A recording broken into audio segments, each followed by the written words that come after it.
का जो जंग है लड़ने जा रहे हैं अपने संविधान के लिए, अपने देश के लोकतंत्र के लिए एकजुट होकर आपकी ताकत और आपकी शक्ति आज बढ़ रही है। इस बात पर हम सबको बहुत ज्यादा खुशी है। अपने अजमेर जी को माइक दूंगी और कुछ सब कहेंगे। ठीक है, कर दिया।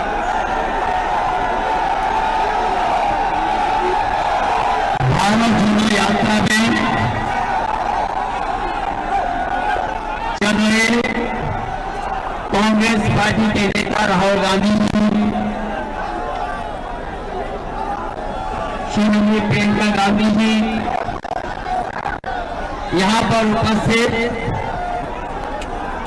समाजवादी पार्टी के सभी हमारे नेता कार्यकर्ता, कांग्रेस पार्टी के सभी वरिष्ठ नेता, सभी कार्यकर्ता साथी पत्रकार बंधु, मैं सबसे पहले भारत जोड़ो यात्रा में आए हुए सभी दोनों दलों के कार्यकर्ताओं और आम जनता का बहुत बहुत धन्यवाद और आभार प्रकट करना चाहता हूं। प्रयागराज शहर दुनिया में जाना जाता है। मुझे खुशी है इस बात की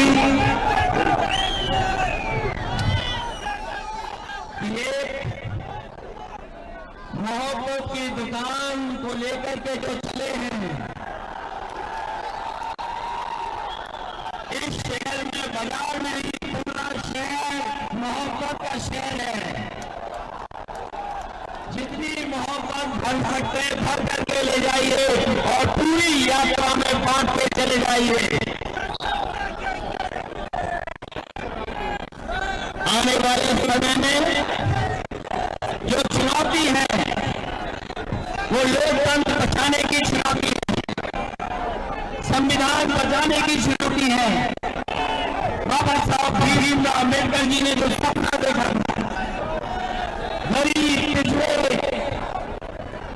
जिनको हक सम्मान मिलना चाहिए, इतने वर्षों बाद भी सम्मान नहीं, और जो कुछ मिल भी रहा था वो भारतीय जनता पार्टी ने लूटने का काम किया है।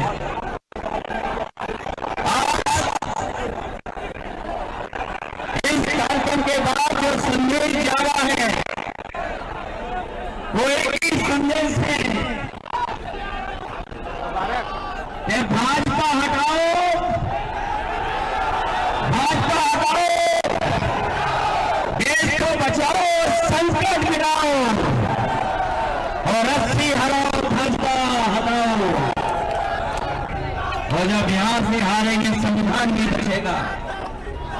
यहां तक सवाल किसानों के भविष्य का है।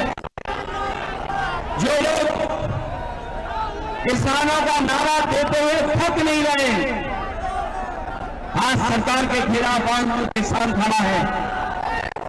ये सरकार वो है जो काला कानून लाई, किसानों की ताकत से घबरा करके इन्होंने काले काले कागज ले लिए। इन्हें कोई दुख नहीं इस बात का कि 800 से ज्यादा किसानों की जान चली गई।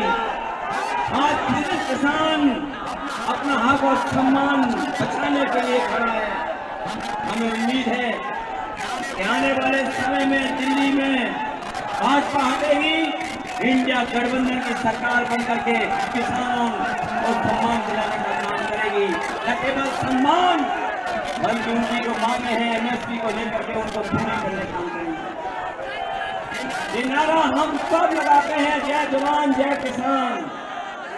और बीजेपी के लोग थकते नहीं, भारत माता की जय बोल करके।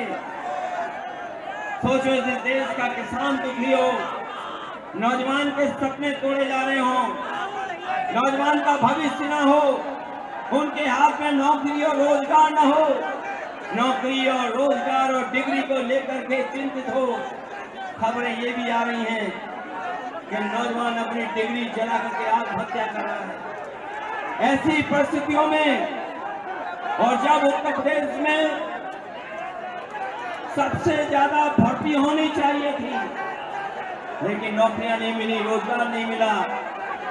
कोई भर्ती ऐसी सरकार की नहीं जिसमें पेपर लीक न होता हो।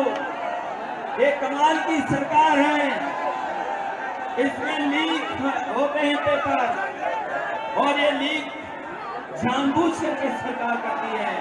वो इसलिए करती है क्योंकि वो नौकरी और रोजगार नहीं देना चाहती, उसकी नीयत में नौकरी देना नहीं है। ये कुछ लोगों को काम, कुछ लोगों को लाभ पहुंचाने का सरकार कर रही है। हमें उम्मीद है ये इंडिया गठबंधन और पीडीए की लड़ाई एनडीए को हराने का काम करेगी। ये पीडीए जहां जहां आवाज उठाएगा वहां वहां भारतीय जनता पार्टी का सफाया होगा। और इस यात्रा के माध्यम से जो संदेश जा रहा है, मैं उसको बधाई देता हूँ। राहुल जी को, तमाम अपने कार्यकर्ता साथियों को धन्यवाद देता हूँ जिन्होंने इस कार्यक्रम को सफल करने का काम किया है। ये सफल तभी होगा जब उत्तर प्रदेश से भारतीय जनता पार्टी का सफाया होगा। 80 हराओ, लोकतंत्र बचाओ, बीजेपी भगाओ। मैं राहुल जी से कहूंगा कि मुझे अपनी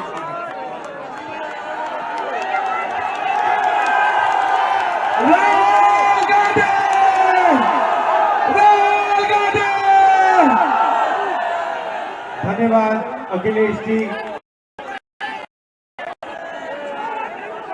अखिलेश जी, प्रियंका, कांग्रेस पार्टी के अजय राय जी, हमारे सब सीनियर नेता, समाजवादी पार्टी के सीनियर नेता, हमारे कार्यकर्ता, समाजवादी पार्टी के कार्यकर्ता, हमारे मित्रों, आप सबका मैं यहाँ दिल से बहुत बहुत स्वागत करता हूँ। एक साल हुए हमने भारत जोड़ो यात्रा कन्याकुमारी से कश्मीर तक 4000 किलोमीटर चली। समुद्र के तट से हम शुरू हुए, हिमालय की बर्फों तक हमारी यात्रा गई, और यात्रा के अंदर से एक नारा आया, एक व्यक्ति आया दौड़ता हुआ, जैसे ये भीड़ है, उस भीड़ में से एक व्यक्ति आया दौड़ता हुआ, मेरे सामने खड़ा होकर ऐसे कहता है, राहुल जी, मैं जानता हूं आप क्या कर रहे हो। मैंने पूछा, भैया बताओ मैं क्या कर रहा हूं। कहता है, राहुल जी, आप नफरत के बाजार में मोहब्बत की दुकान खोलने निकले हो। और यही हम अब मिलकर, अखिलेश जी, प्रियंका जी, इंडिया गठबंधन, हमारा सबसे पहला और सबसे जरूरी काम, जो हिंदुस्तान में नफरत फैलाई गई है, जो भाई को भाई से लड़ाया गया है, तो भाई और भाई को डराया गया है, इसके खिलाफ हमें खड़ा होना है, मिलकर खड़ा होना है। और ये देश जो है, ये नफरत का नहीं है, ये मोहब्बत का देश है। सही बात है, मोहब्बत का देश है या नफरत का देश है? मोहब्बत का देश है ना। तो पहली लड़ाई नफरत को खत्म करने की लड़ाई है। मैं आपसे पूछता हूं, नफरत को नफरत से काटा जाता है? नहीं, नफरत को सिर्फ मोहब्बत काट सकती है। सही बात। नफरत को किस चीज से काटा जाता है? सुना नहीं मैंने? ये मोहब्बत से काटा जाता है, और हम इनकी नफरत को मोहब्बत से मिटाएंगे। अब यात्रा पे जब मैं चल रहा था, लोगों ने मुझसे कहा कि राहुल जी, आप 4000 किलोमीटर चल रहे हो, को मिटाने की कोशिश कर रहे हो। मैं उनसे पूछता था, भैया आप मुझे बताओ इस नफरत का कारण क्या है? मुझे कहते थे, राहुल जी, इस नफरत का सबसे बड़ा कारण है कि हिंदुस्तान में अन्याय फैल रहा है। गरीबों को अन्याय, किसानों के खिलाफ अन्याय, मजदूरों के खिलाफ अन्याय, महिलाओं के खिलाफ अन्याय। अगर आप गरीब हो, आपके साथ 24 घंटा इस देश में अन्याय होगा। तो नफरत का कारण अन्याय है, और इसीलिए हमने भारत जोड़ो यात्रा में अन्याय शब्द जोड़ दिया है। अब यहां भीड़ से मैं पूछना चाहता हूं, इस देश में पिछड़े वर्ग के कितने लोग हैं? 50%। 50%। इस देश में दलित वर्ग के कितने लोग हैं? 15%। इस देश में माइनॉरिटी सारी की सारी मिला दो, मुसलमान, सिख, ईसाई कितने, जैन कितने हैं? 15%। 50 और 15 कितना हुआ? 65 और 15 कितना हुआ? उसमें 8% आदिवासी जोड़ दो, कितना हुआ? कितना हुआ? 88। हिंदुस्तान की सबसे बड़ी कंपनियों की लिस्ट निकालो, उनके मालिकों की लिस्ट निकालो और आपको दिखेगा कि 88% में से एक मालिक नहीं है आपका। आप फिर सीनियर कंपनी की मैनेजमेंट की लिस्ट निकालो, उसमें दिखेगा 88% से एक सीनियर मैनेजमेंट में आपका नहीं है। फिर मीडिया में जाओ, मीडिया की कंपनी के मालिकों की लिस्ट निकालो, 80% का एक भी मीडिया का मालिक नहीं, एक भी मीडिया में मालिक नहीं। मीडिया के बड़े बड़े पत्रकारों की लिस्ट निकालो, 88% का एक वहां पे नहीं मिलेगा। प्राइवेट अस्पतालों की लिस्ट निकालो, वहां नहीं मिलेगा। प्राइवेट कॉलेज यूनिवर्सिटी की लिस्ट निकालो, वहां नहीं मिलेगा। तो आप लोग हो कहां? आपके लोग हैं कहां? मैं बताता हूं। आपके लोग मनरेगा की लिस्ट में होंगे, आपके लोग कॉन्ट्रैक्ट लेबर की लिस्ट में होंगे, आपके लोग मजदूरी करते हैं।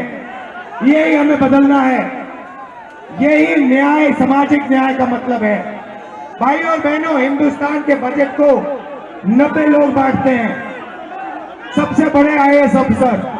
मैंने इनकी लिस्ट निकाली, 90 में से 3 पिछड़े वर्ग के हैं, 3 दलित वर्ग के हैं, 1 आदिवासी वर्ग का है।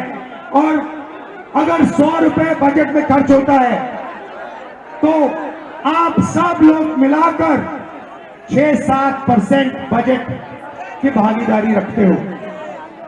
तो सच्चाई है कि हिंदुस्तान में लंबे लंबे भाषण चलते हैं, मगर जो गरीब लोग हैं, पिछड़े लोग हैं, दलित हैं, माइनॉरिटी के लोग हैं, आदिवासी लोग हैं, उनकी इस देश में भागीदारी है ही नहीं। और यही इंडिया गठबंधन का लक्ष्य है। हम सामाजिक न्याय के लिए लड़ रहे हैं, आर्थिक न्याय के लिए लड़ रहे हैं, किसानों के लिए लड़ रहे हैं। किसानों को सिर्फ एक चीज चाहिए, उन्होंने कहा है कि हमें लीगल एमएसपी दे दीजिए। नरेंद्र सरकार कहती है कि हम आपको लीगल एमएसपी नहीं देंगे, लीगल एमएसपी आपको नहीं मिलेगी। इंडिया गठबंधन ने, कांग्रेस पार्टी ने कहा है जैसे ही हमारी सरकार आई, हिंदुस्तान के किसानों को हम लीगल एमएसपी दिलवा देंगे, 1 मिनट नहीं लगेगा। तो ये न्याय की लड़ाई है, मोहब्बत की दुकान खोलनी है। और मैं अखिलेश जी को, समाजवादी पार्टी के सब कार्यकर्ताओं को, लीडर्स को, कांग्रेस पार्टी के कार्यकर्ताओं को, सबको बधाई देता हूं। और हम मिलकर लड़ रहे हैं और यहां हमारी जीत होगी। जय हिंद, नमस्कार। न्याय का हक मिलने तक।